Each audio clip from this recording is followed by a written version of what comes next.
biggest impact isn't what you see in a lot of ways. If you want to just test images, you have 3 different options. Do you do that, or do you have like a minimum?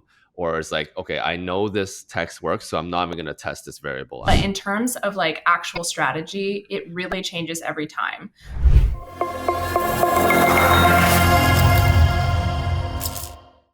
Hello world. Welcome to another episode of Marketing on Mars. Today, we got another marketing expert on the hot seat. Today, we're going to talk about some pretty hot topics in marketing as usual. And so, Devin, I told you just before this episode started, we're going to be starting off the episode with some hot sauce, just to get everything all warmed up so that there's nothing more hotter. No questions can be hotter than this. What do you got today for hot sauce? I'm having Tabasco that was left at my house. I don't normally really eat a lot of spicy stuff, so luckily somebody left this here. So, all right, great.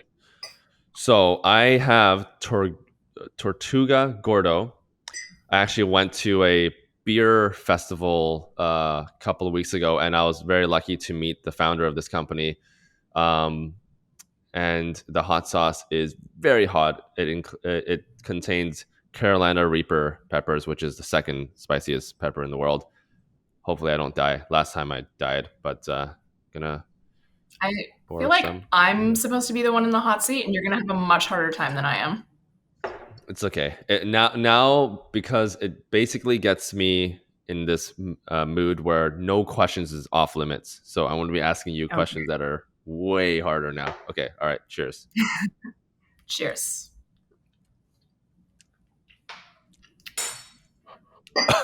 That was not that bad. Okay. That was pretty bad. Oh, there's no water. I'm gonna drink a little bit of. Yeah, you need to have Chase nearby when you're doing something like that.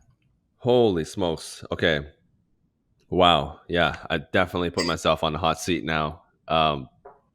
You're based. Sorry, let me just go back. I'll give like a brief intro. So Devin is the Chief Marketing Officer of Promineo Tech. Promineo Tech, for those of you who don't know, basically is a education provider or education as a service provider, and they partner up with a lot of community colleges across North America that are basically, they contain very affordable tech education programs. So if you're a student looking to make a career change into tech, Promineo Tech works with over 1,500 students. And is that annually, by the way, 1,500 students? So at this point, we've done it about 1,500 total. 1,500 in 2021, total. Yeah, in 2021, we serviced 300 students. And we've grown that to, we were hoping to get 1,200 this year, but it looks like it's going to be closer to 1,600. So wow. It's small, but it's really good growth. And then, next year, hopefully doing it all again. Yeah. So basically Promineo Tech, you got Devin, who's the Chief Marketing Officer. She has a background in social media marketing. But maybe Devin, you can start off by telling us a little bit about yourself, your background, your expertise in marketing, and how you arrived at Promineo Tech. Yeah, I'd love to. So basically, I started out really not knowing what I wanted to do. I was in communications in university. I was really interested in things like PR, communications, working in employee relations, things like that. And obviously, I graduated from university, had no experience. So I did what I think a lot of people do, which is work at a bank. And I did that for about 2 years.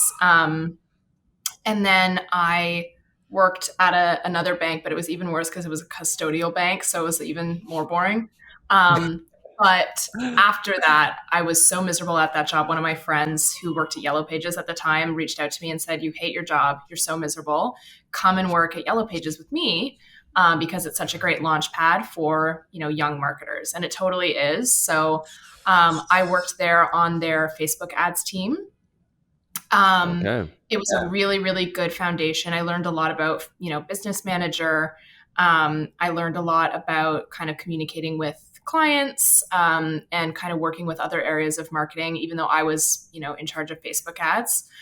There was a lot about campaign management and SEM, SEO. It was really kind of a full service marketing agency for small to medium sized businesses. Yeah. And then after that, I'm really sorry. I live in a really high traffic area. So if you can hear the ambulance. I definitely can hear that. But yeah, go ahead. So yeah, so SEM, SEO. Yeah. And then after working there for about a year, I started working at another company called Market Tap, and it was kind of an a la carte marketing agency. Hmm. Really, really good learning opportunity. I was only there for about 5 months, though, before I was reached out to by my or my last company, which was Trilogy Education.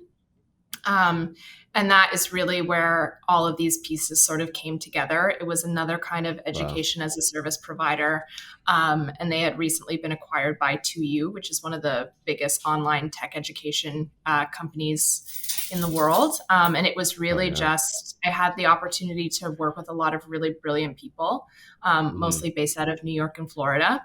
Um, and it was really just the biggest learning opportunity. I was there for a little over 2 years. And then my CEO, now Nick Suen, reached out to me about a year and a half ago, actually. We started talking just about, maybe the potential of me taking a job with his company, which at the time was very tiny, only 11 employees. I think I was the 11th. Um, Basically doing the same thing, but in a way that was a little bit more rewarding. Like, we have a really Hmm. strong company ethos and mission statement. So it did feel like the right time to move, and it also felt like the right time to really take the reins and be the person who was in charge of strategy and decision making. Yeah. And it's been awesome ever since. I've really, really enjoyed it. Yeah. Cool. So basically, you've been doing digital marketing since 2018. So call it 4 years. What are some of the biggest learnings that you found? Like what separates a bad digital marketing campaign from a good one? So this might be really obvious to people who work in the industry, but definitely as I was kind of figuring out what I wanted to do and where I wanted to take my career, the biggest thing that I've noticed is that the biggest impact isn't what you see in a lot of ways. Like, I think a lot of people think of marketing, especially social media marketing, as like really beautifully curated pictures, really detailed brand stories, and really just an aesthetic, surface level kind of campaign idea. And really, it's so much more than that. It's so much more the guts of what's inside the campaign versus the actual outward facing piece. Even though that piece is important, I would say that I had absolutely no idea how big of an impact campaign management and strategy could Yeah. could do for a company. Um, And just like the data that you collect, right? And being all of the able to data that you visualize and collect. understand. Yeah. Yeah, exactly. Yeah.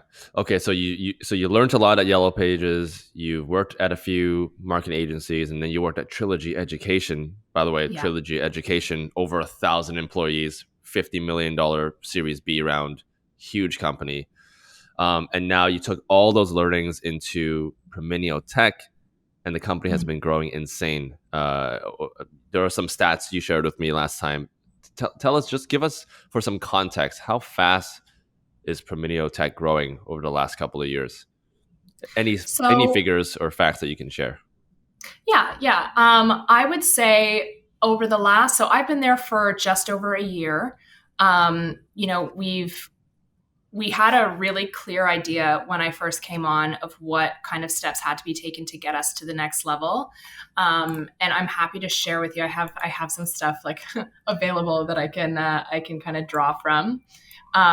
But essentially, we had a bit of a plan. We knew we wanted to have 1,200 students this year, and I kind of came on mid 2021.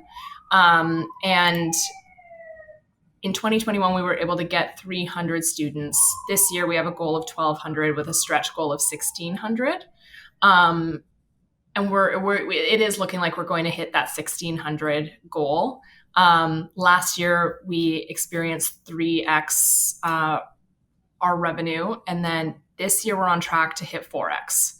So it's really interesting and cool because it doesn't feel like super fast growth to us because everything we do is like very measured. We're very conservative in terms of like spending money and making sure that every investment we make really does back out before we add more kind of fuel to the fire.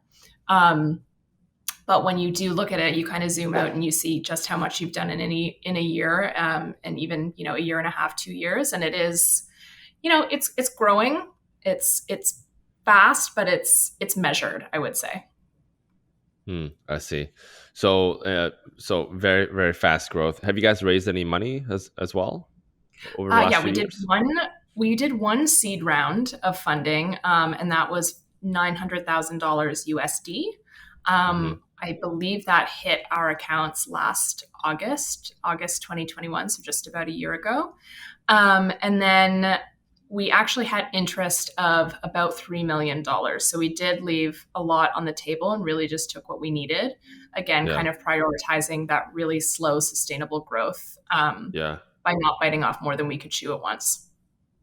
So where is that money going towards? So the money just hit the bank. What are you anticipating in terms of like where's the spend going to be going? Like what's the focus for growth? Yeah, so obviously some of that is going to be directed towards attracting really good talent and making sure that everybody, gets paid for the work that they're doing. But the bulk of what we're using that money for is really just to hone our marketing strategy. So a lot of it is, pretty much all of it is being directed towards paid advertising. So that's what Okay. I brought that expertise to the table. And it was really, that was where we felt that we had to invest in the business in order to propel it forward. And so that's what we've done. And primarily we do advertise on Google, but I would say our bread and butter is Facebook or Meta, Mm, if you want to call it that, yeah. that's fine. Yeah. But yeah, Yeah. it's very much focused on Facebook ads. So if you were to if there was like if there was like a pie, right? What Yeah. percent of that would be Facebook versus Google versus any other, SEO influencers and or anything else, other Yeah. channels?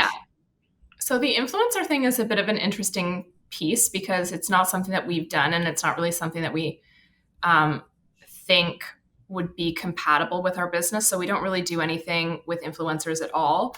I would Mhm. say that I would like really 90% of our spend is on Facebook, probably Wow. 10% on Google. We do LinkedIn ads here and there, but we've noticed we've really kind of been able to work with the Facebook algorithm and also with our amazing rep that we work with as well, who constantly gives us strategy ideas and really helps us kind of take advantage and use the platform as best we can. We found that the cost per customer acquisition on Facebook is the most efficient. So Hmm. we're a very small team. We don't really want to spread the money around.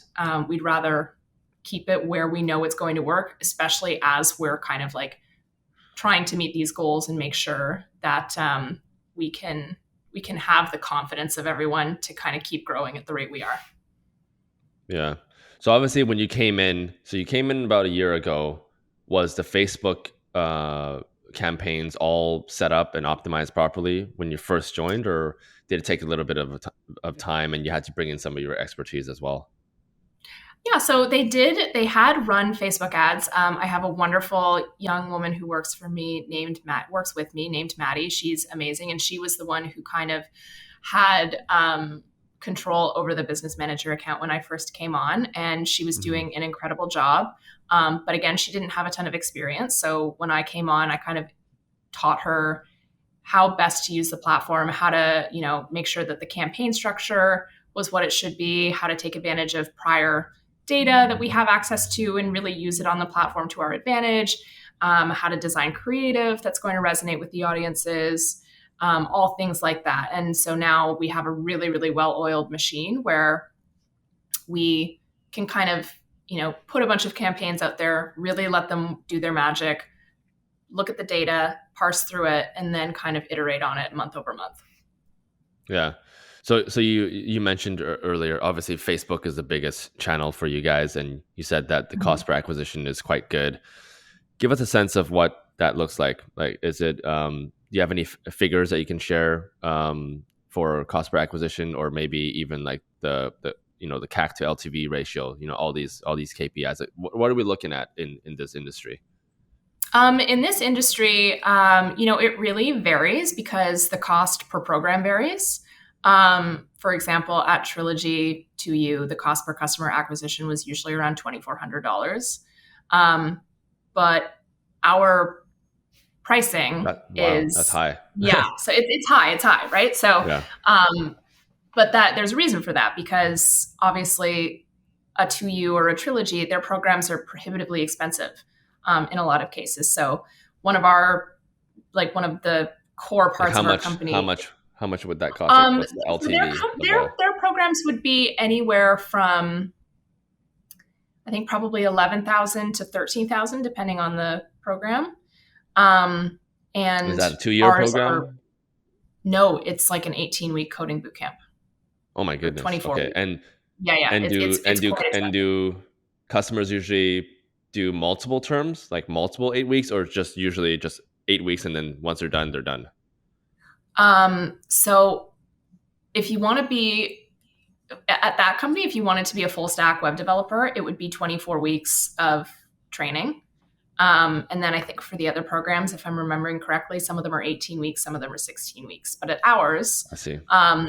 they're, 18 weeks, 16 weeks, and it's usually our most expensive one is about $5,000 US. So we do really kind of make it affordable and accessible for Wow. the average person, which So leads so to then our so then at Trilogy, sorry to interrupt. I'm just yeah.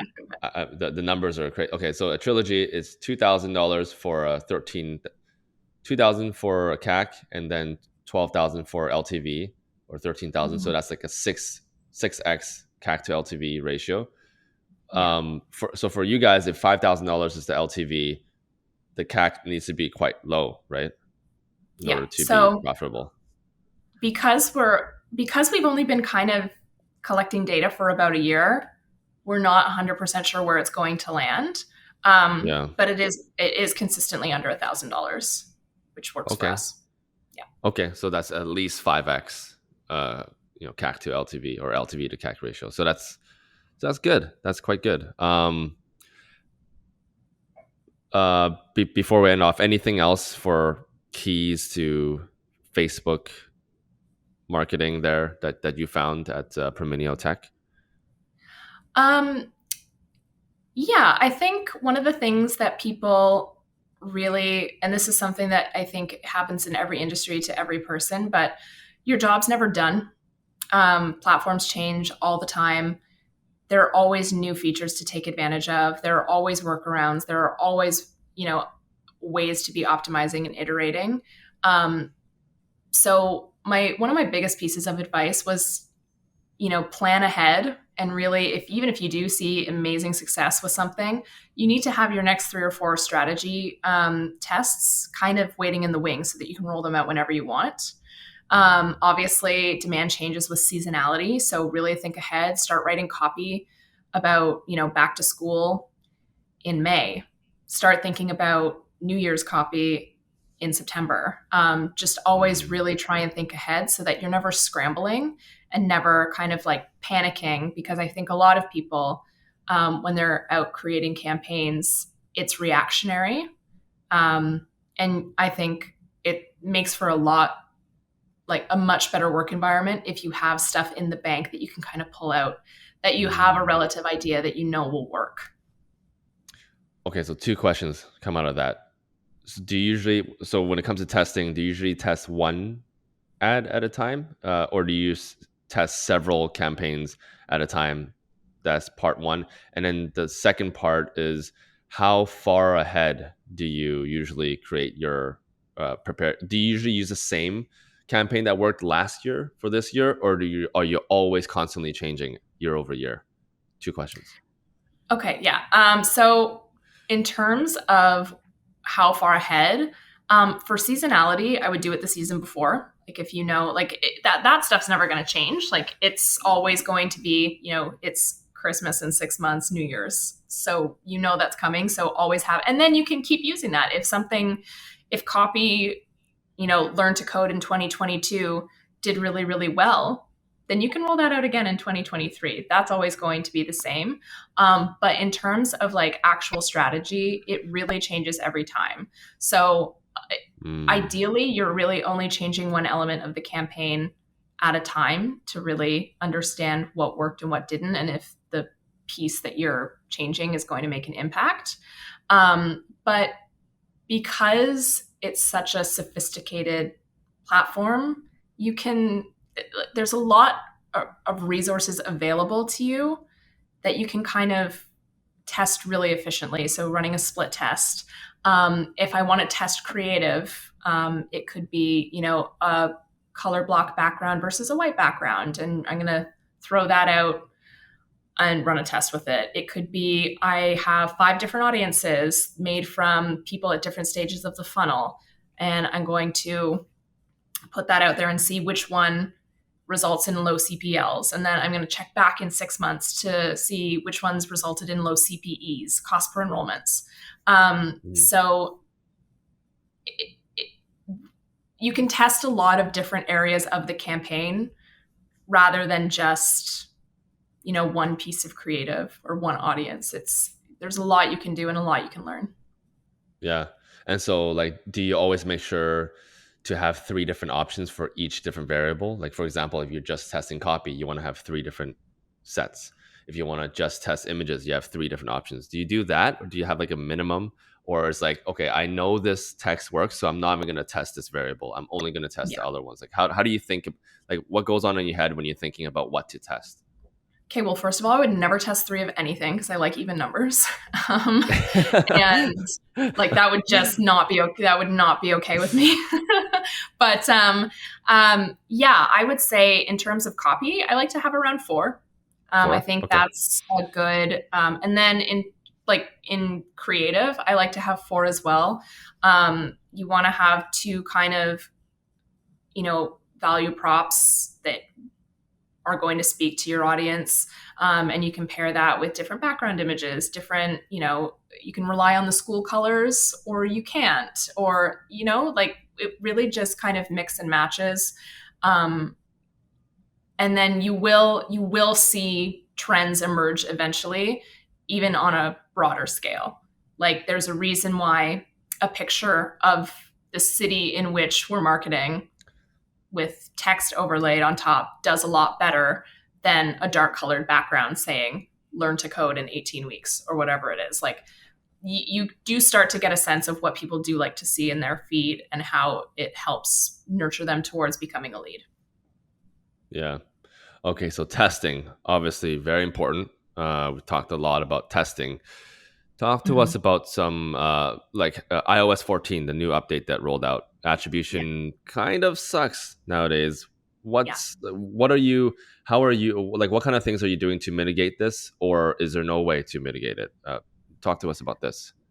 So I don't think that there's any way to like legally mitigate it, but I would say obviously Facebook has done a really good job with their conversions API connecting Facebook to your CRM so that they can talk to each other and attribution can be a little bit more accurate. Mhm. But yeah, we do see some things that are just unavoidable. So CPMs are up year over year, cost per lead is up. And at that point, you really do just have to experiment. You have to work with the data that you do have, whether that is, kind of finding broader audiences or finding a way that you can reach more people in one state in particular. The way our business is set up, it's divided up by state because we usually will have one partner in a state. And then Right, it's right. also just kind of making sure you're taking advantage of places that are really profitable. And Right. Rather, I think a lot of the time in marketing, it's striking a balance between what you know works and what has potential. Mm, So that's true. Yeah. yeah, exactly. So if I know that leads in Tennessee are going to be really inexpensive and efficient and enroll really well. It's about investing in Tennessee, but not forgetting about, a Montana, which has like a lower population, not necessarily the biggest kind of tech hub, but knowing that there are people who are in Montana who want to kind of better themselves, who want access to that kind of education. Um, and making sure that you don't neglect those other areas, even though one is actually going to work probably better. Um, and giving equal opportunity to campaigns that you might not think will work as well. Yeah. And that's so interesting. I've worked on campaigns before where there are different states split up into different states as well. And question for you: how do you know when a certain state has hit their optimum or optimal CAC? Because every single state will have a different CAC. How do you know when you've hit the optimal CAC? What kind of signs do you look for? Is there a certain KPI that you look for that will tell you, okay, I've hit the maximum? So I don't typically think of it in terms of it's hit its maximum. I think of it in terms of, oh, we found efficiency here. Mm, Um, People enter into the workforce every single year. People leave the workforce and come back every single year. So there's always going to be people who are looking for this type of education, and it's just about finding them. Um, Sometimes what can be really helpful is the partnership with the school itself does a really good job of promoting in their local landscape. They're in catalogs, they do mail drops. So things like that are more like much more on the ground, right. can really help us out. But I would say that it's about finding efficiency, but also equally important, knowing when an investment in a certain area is just you've done it enough, and knowing Yeah. when you've done everything and it's time to kind of, maybe have one campaign a month there that you have a lifetime budget on, but that it's not worth continuing to invest in. So what do you look for like efficiency? Like, is there a certain KPI that you really focus on that tells Yeah, you that's so I efficient? I would Yeah, focus, on lead to enroll. So our lead to enrollment enroll. rate essentially. Okay, okay, So once we've kind of hit that 5%, then I know that we're doing a really good job. And that's not to say that it can't improve. There's still room for improvement. We have some schools that enroll at 8%, 10%. Um, but once we're at 5, we're very happy. cool, cool. And usually, what when you're running these ads, are they usually going towards enroll now, or are there certain links that you're sharing? Like, I don't know, career coaches. I'm just throwing out ideas. I don't know, workshops seem to work really well, and Mhm. regardless what niche you're in. I don't know, like what is it usually advertising? So essentially, how the business works is when someone clicks on our ad, they are taken to a landing page. They fill out a preliminary assessment, which is just kind of like a knowledge test, general knowledge, just to see if they have the aptitude to complete one of our courses. And then Mm, they're okay. paired up with an admissions advisor who kind of coaxes them towards an enrollment. But what I really love about our admissions advisors is that if you if you cannot complete the program, they will not enroll you. So if Mm, you do not have the aptitude, we will not right. accept you as a customer, which I think is probably disappointing for people who would like to enroll. Um, but it goes back to making sure that this is an affordable, accessible investment that's going to work for you as the student. Right. So yeah, we won't enroll you if we don't think you can do it. I think that's a good long term play, right? Because if let's say you're UCLA, if you had started, imagine the person who started, like imagine 20 years ago if they just accepted everybody, and a lot of Yeah. people lost thousands and thousands of dollars because they just weren't ready for the program. I don't think Mhm. they would have grown to where they are today. So I think that's a good No, play. of course not. And then it comes back to, marketing. It's Google reviews are unpaid marketing. So if we have a bunch of people in, you know, reviewing us on Google saying that, it was a horrible course and they couldn't finish it and there was nobody there to help them, that's long term not going to be very good for us. So we want people who are going to excel and succeed, um, because we want that to be our reputation. Yeah. Do you ever get people coming on and leaving a bad review because they couldn't get into the course? Is that ever an issue? You know what? Knock on wood. I don't think we've had a bad review yet. So Or you can I take think a we're. shot of hot sauce instead of knocking on wood, and I'm gonna. that I might only help. have a little bit of water left. I don't think I can. Yeah. Cool. Well, this was great. Really glad that we dove into your expertise as an ad expert. Thank you for all the tips. Regarding Promineo Tech, what should we be looking forward to in the next, let's say, call it 6 to 12 months? What are some of the milestones? And yeah, what should we be looking forward to? Well, very exciting and kind of appropriate for me talking to you. We are now in Canada. So we have two partners currently signed, Canadian university or community colleges. We have Loyalist and we have Sioux College, and we have a couple more in the pipeline, one of which is in BC. So that is Oh, super, super exciting. So by the end of the year, hopefully we'll have 5 Canadian partners, which is really, really wow. exciting because now we're truly a North American brand versus just USA. Yeah. Um, And are there remote opportunities too? Like, let's say I'm from Vancouver, but I want to take a class in a school somewhere in Tennessee or New yeah. York. Can I do that? In theory, yeah, that would be no problem.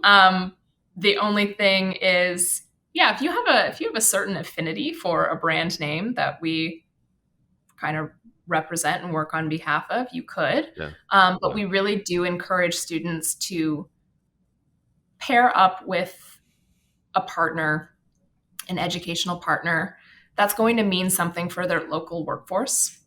So Right. if you are living in Nashville, it doesn't really make a ton of sense for you to enroll at our New York partner, because Mm, if you're going to be working in Nashville, you kind of want that respected brand name on your mm, resume. So I see. I it's see. in theory you could do it. I don't think it would be a problem, but you do have to keep in mind what's going to be most impactful when you try and go out and find a job afterwards. Sweet. Well, I think that does it. Super, thankful that you came on and shared all these tips. I'm sure our audience have learned a lot. I certainly have learned something. So, yeah, excited to get you back on in the future, and hopefully, you guys are at an even bigger stage by then, and excited for some of the updates then. But thank you so much for joining today. Yeah, I would love to. Thank you so much.